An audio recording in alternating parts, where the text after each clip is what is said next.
Eh bien bonjour à tous, j'espère que vous allez bien. On se retrouve aujourd'hui pour parler de Seven Knight 2. On est sur le forum officiel du jeu et on va parler de la mise à jour qui arrive ce matin. Le jeu est encore actuellement en maintenance au moment où je tourne cette vidéo, donc on ne peut pas aller voir sur le jeu, mais on a le détail du patch note sur le forum de Netmarble. Je vous mettrai le lien en description de cette vidéo si vous voulez aller voir un peu plus en détail. Donc il est en anglais, donc je vais vous faire bien entendu la traduction de celui-ci. Je ne sais pas s'il est en français, hein, je vous avoue que je ne suis pas allé le chercher. Et du coup, on a une maintenance ce matin où on va un petit peu en parler parce qu'il y a des choses un petit peu particulières qui sont arrivées durant cette maintenance. On a l'ajout de deux nouveaux héros, un légendaire et un légendaire plus. Vous le voyez sur l'image à gauche et à droite. On a la Miss Velvet légendaire qui, elle, c'était sûr qu'elle allait arriver aujourd'hui, mais on a le Rudy légendaire plus qui arrive également en même temps.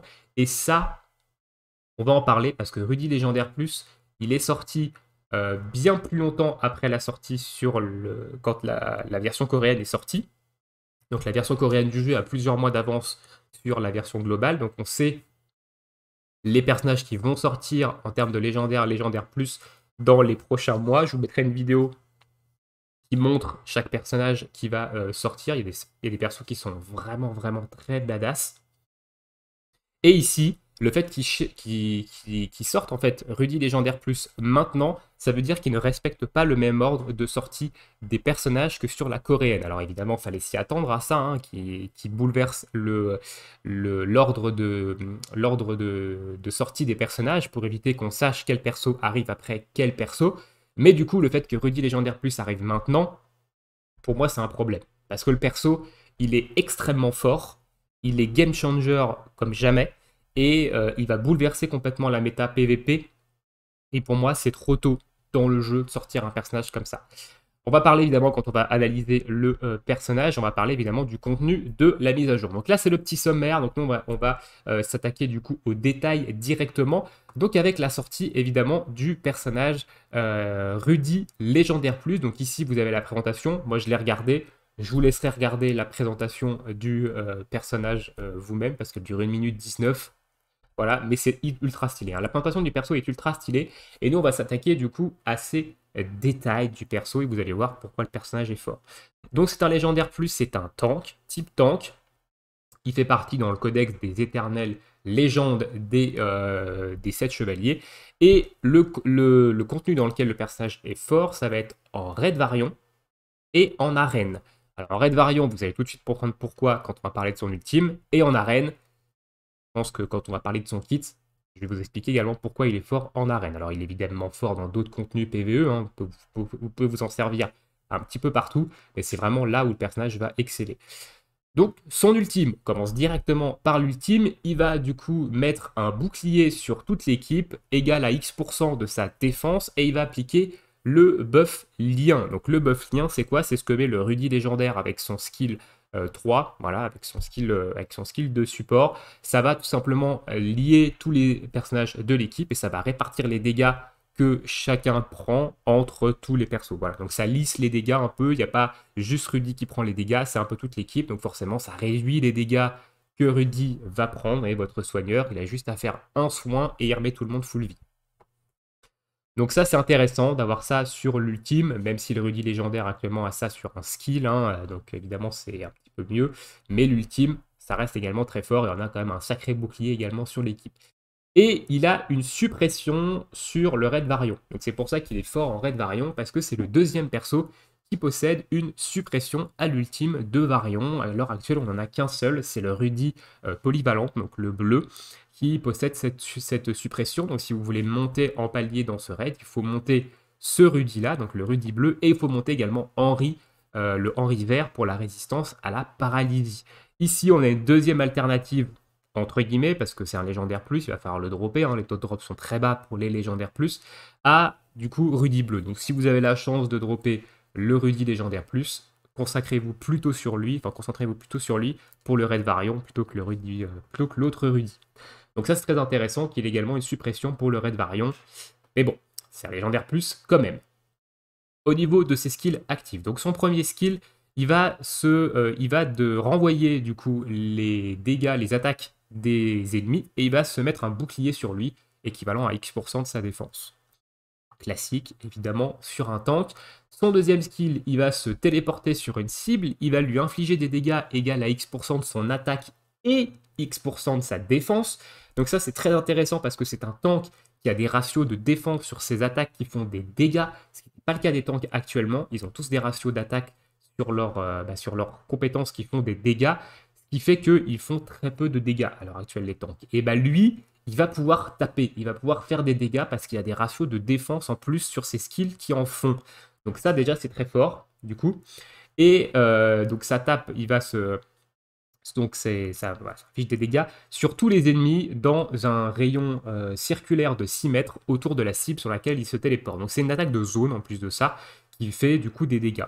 Voilà, des dégâts classiques mais qui a un ratio de défense en plus du ratio attaque et qui a un ratio de défense qui est le double du ratio attaque. Si vous avez fait un peu de maths là vite fait là, 730 x 2 ça fait 1060. Voilà, c'est que les mathématiques c'est pas automatique le matin mais quand même. Le troisième skill, du coup, il devient instoppable, il charge du coup une cible et il va lui infliger des dégâts égaux à X% de son attaque et X% de sa défense, même ratio que le skill d'avant, sur tous les ennemis dans un rayon de 6 mètres autour de la cible et il va avoir 60% de chance de provoquer. Donc on a ici une provoque en zone circulaire. C'est très fort en PvE évidemment parce qu'il va prendre l'aggro de packs de mobs. À l'heure actuelle, à part les tanks ont en général des taunts mono-cibles, mis à part Evan qui a un tank en arc de cercle devant lui, enfin un taunt, du coup en arc de cercle devant lui, une provocation en français. Ici, on a une provocation en arc de cercle autour d'une cible, donc potentiellement en PvP ça peut être hyper fort parce que vous pouvez provoquer toute l'équipe en face, l'attaquer sur Rudy, Rudy va mettre son bouclier avec son renvoi d'attaque avec son premier skill et potentiellement vous pouvez full AOE la team en face et ça peut tomber hyper vite. Donc ça c'est extrêmement fort et ici en plus de ça il a une autre évidemment attaque en zone donc qui va faire des dégâts également en zone. Et son passif, il a l'air de rien comme ça mais c'est également très fort en PVP mais ça peut être également très fort en PVE. Il va réduire la durée des debuffs de toute l'équipe de X%. Pourquoi c'est fort en PVP? Parce que ça va tout simplement réduire la durée des contrôles que vous allez prendre. Donc ça va réduire les électrocutions, ça va réduire les gels de spike qui sont très longs et qui posent problème à beaucoup d'équipes actuellement. Et ça c'est très fort parce que du coup ça va réduire toutes ces debuffs là sur l'équipe. Donc en PvP c'est extrêmement puissant. Et en PvE évidemment ça va vous permettre de réduire les debuffs qu'il va prendre. Par exemple sur le raid Varion, ça va réduire les paralysies si jamais vous en prenez. Si jamais ça passe outre la résistance de Henry. Si vous en prenez ça va réduire la durée. Donc c'est très important également, et en PvE, ça va réduire tous les debuffs. Donc ça c'est très fort comme passif, ça a l'air de rien, mais mine de rien c'est très fort comme passif, et c'est très fort en arène. Donc il précise bien ici que les ratios que vous voyez ici sont les ratios niveau 20, donc niveau maximum des compétences, vous ne les aurez pas niveau 20 chez vous, il n'y aura pas ces ratios-là avant un petit moment, donc attention avec les chiffres qu'il y a ici. Mais voilà, donc le personnage il est complètement fort, je pense que sur le papier, on s'en rend peut-être pas bien compte, mais le fait qu'il ait des ratios de défense qui soient assez élevés sur ses skills d'attaque, ça lui permet de faire des dégâts. Son taunt en arc de cercle, c'est très fort en PvP. Son ultime est assez fort en PvP si on arrive à le placer, évidemment. Il a un gros bouclier qui va reflect les dégâts et il va diminuer la durée des debuffs. Donc en PvP, ça réduit les effets de contrôle. Donc c'est assez fort et c'est surtout en fait, le taunt en circulaire qui est fort parce que potentiellement il peut paquer toute une équipe sur lui et vous pouvez les AOE et les démonter très vite. Donc le personnage il est ultra game changer quand il est sorti sur la version coréenne, il a complètement bouleversé la méta PVP et moi je pense que c'est trop tôt. À l'heure actuelle le jeu il a à peine un mois et c'est trop tôt pour sortir un personnage comme ça qui fait autant bouger la méta PVP. Voilà, pour moi c'est trop tôt. C'est trop tôt, donc là, ils nous font une Netmarble, c'était sûr, c'est un personnage bankable, donc c'était sûr qu'ils allaient faire un truc comme ça, mais voilà. Le Rudy légendaire plus, c'est un must-have, mais c'est un légendaire plus, donc les taux de drop sont très bas. À vous de voir si vous voulez claquer ou pas. Faites attention néanmoins, si vous mettez de l'argent dans le jeu, et sur un gacha game, ça peut partir vite et vous n'avez aucune garantie de le drop à la pity, donc attention. On va passer maintenant à la Miss Velvet. Miss Velvet qui est un gros DPS mono-cible. Donc légendaire, classe DPS. Elle va être forte en arène et en raid 4 joueurs. Elle peut également être utilisée en raid 8 joueurs. Ils ne le mettent pas ici, mais elle peut être également utilisée en raid 8 joueurs. Et ça va principalement être un gros DPS mono-cible. Donc elle est remplaçable.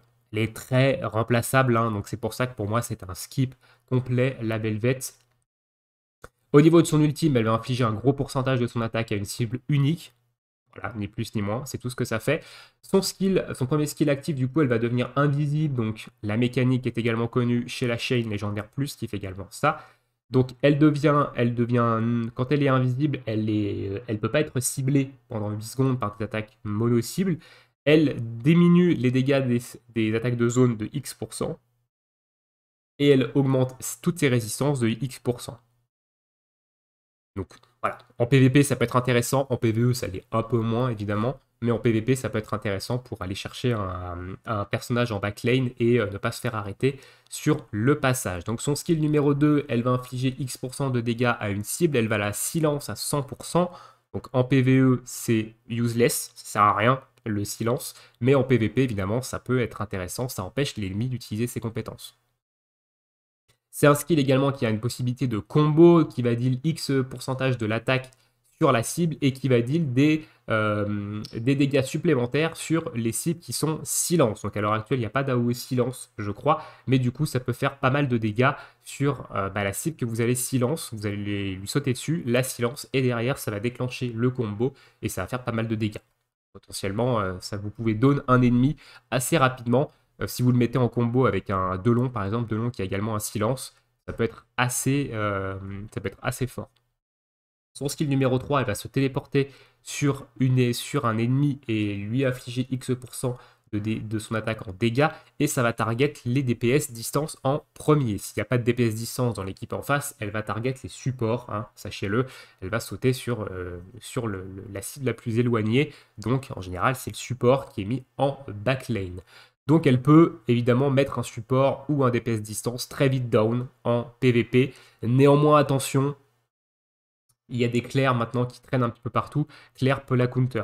Même si le silence, je crois que le silence empêche le passif de proc, et ça c'est pas sûr. C'est pas sûr que le silence empêche le passif de proc, mais la Claire va counter Velvet, hein, je vous le dis.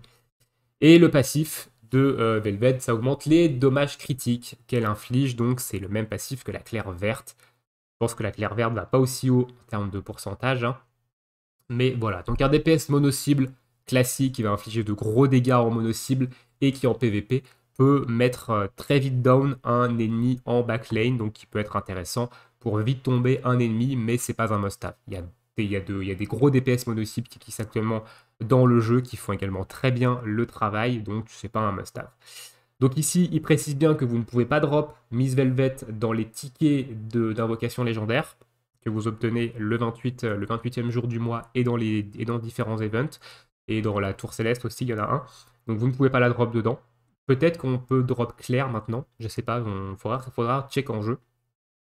Et maintenant, on va passer du coup au détail de la mise à jour après avoir parlé des personnages. Donc il y a l'ajout du chapitre 10 en 4 difficultés. Donc ça, c'est très bien. Du contenu d'histoire, des récompenses, des cristaux, etc. etc.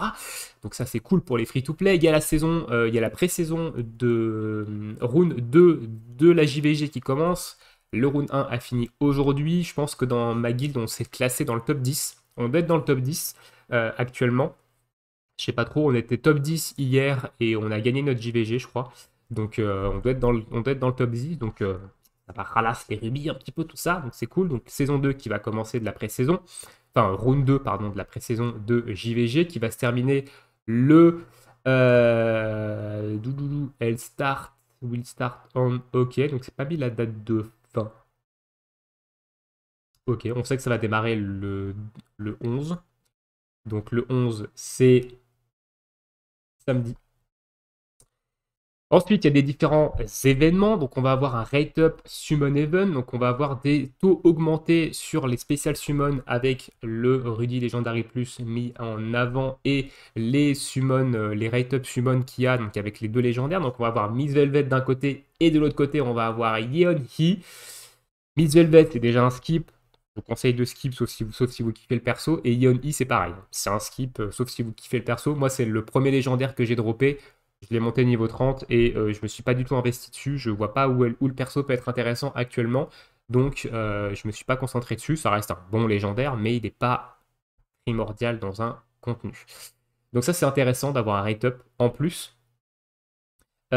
Ici, on a l'événement, donc évidemment qu'on va avoir à chaque sortie de portail. Dans la boutique des pierres d'âme, vous pouvez acheter avec des rubis des pierres d'âme supplémentaires des deux nouveaux personnages, de Velvet, Yeon-Hee qui est en mise en avant et de Rudy légendaire plus si vous le droppez, évidemment. Mais il faut les dropper. Donc ça, c'est seulement du 8 au 15. Des missions spéciales, du coup, avec une partie 1 et une partie 2 qui vont pouvoir vous permettre d'obtenir une armure légendaire et un héros légendaire. Donc ça, c'est cool. Parce qu'on a la deuxième partie des fragments ici. On a eu 50 fragments dans un event avant. Et là, on va avoir les 50 autres fragments. Donc, on va pouvoir crafter un ticket pour avoir un héros légendaire. Et on va avoir une armure légendaire dans l'event. Donc, ça, c'est cool. Ainsi que d'autres récompenses. Sûrement des items pour monter les persos, je pense. On va avoir des tickets, des trucs comme ça. Donc ça peut être intéressant. Du coup, les spéciales missions, évidemment, où si vous droppez Velvet et Rudy, il va falloir les monter en niveau. Donc d'abord 38, ensuite 40, 42, etc. Je crois que c'est comme Claire, c'est pareil. Je vous avais dit de toute façon qu'on aurait ce genre d'event à chaque nouveau perso. Le Legendary Plus Selected Rate Up Summon. Donc ça, c'est le portail Legendary Plus où vous obtenez les choses pour invoquer dessus dans les missions mensuelles. Donc ils ont rajouté le Rudy Legendary Plus à ce portail, donc ce qui est très bien, déjà vous avez une chance de le drop dessus. Et on a un bonus de connexion pour fêter les vacances dans lesquelles on va pouvoir obtenir différentes récompenses du coup. Donc ça, c'est cool. Donc, ils ont évidemment terminé les events actuels. Donc, les events actuels sont terminés ici. Et on a quelques petits ajustements par rapport à des missions. Donc, par rapport à 2 missions mensuelles et par rapport à une mission de guilde. Donc, une mission journalière de guilde. Les ajustements sont très bien, honnêtement. Donc là, on a la mission mensuelle qui nous demandait de faire des raids 4 joueurs et nous ont demandé d'en faire 100. Maintenant, il faudra en faire 80, donc c'est un peu plus accessible, même si 100 c'était déjà accessible, mais il fallait quand même jouer régulièrement. 80, c'est quand même beaucoup plus accessible. Et la mission légendaire, la mission mensuelle qui nous demandait de faire des raids 8 joueurs cette fois-ci. Avant, c'était 40, maintenant c'est 20. Donc vous pouvez faire, évidemment, en 20 jours, vous avez terminé cette mission au maximum. Et au niveau des achievements de guild, donc ils ont drastiquement réduit le nombre de le nombre de fils d'exploration qu'il faut faire. Donc le nombre d'explorations qu'il faut faire, avant c'était 150, 450, 750, et maintenant c'est 30, 90, 150. Donc c'est beaucoup plus accessible. Le premier palier était en général atteint par la quasi-totalité des guildes actives. Le dernier palier, c'était un peu plus compliqué quand même. Là, ici, bon, voilà, vous allez avoir les paliers qui vont être accessibles relativement facilement. Donc, c'est des pièces de guilde à avoir en plus. Voilà un petit peu pour cette mise à jour du coup, Seventh Night 2. Donc, très bonne mise à jour, honnêtement. Event, histoire, de nouveaux personnages. Néanmoins, petit bémol quand même sur la sortie de Rudy Legendary Plus. Pour moi, c'est trop tôt. Et il bouleverse l'ordre de sortie par rapport à la coréenne. Ça ne choque pas, mais pour moi, sortir un personnage comme Rudy Légendaire Plus maintenant, pour moi, c'est trop tôt. C'est trop tôt, et personnellement, je vous conseille de paquer vos tickets vos tickets Ruby, etc. pour la l'aînée légendaire qui devrait arriver d'ici 2 semaines, 1 mois, qui elle est très importante parce qu'elle possède une suppression pour un nouveau raid qui va sortir, c'est le raid Shane Nestra qui sortira sûrement d'ici peut-être 1 mois, et du coup l'aîné légendaire possède la suppression sur ce raid, donc c'est beaucoup plus important d'aller chercher cette l'aîné légendaire que d'aller chercher Velvet par exemple ou Rudy Légendaire Plus qui risque de vous coûter cher si vous n'avez pas de chance. Sur ce, je vous souhaite tous une très bonne journée, une très bonne soirée, bon jeu, et bientôt pour une prochaine vidéo. Ciao ciao tout le monde.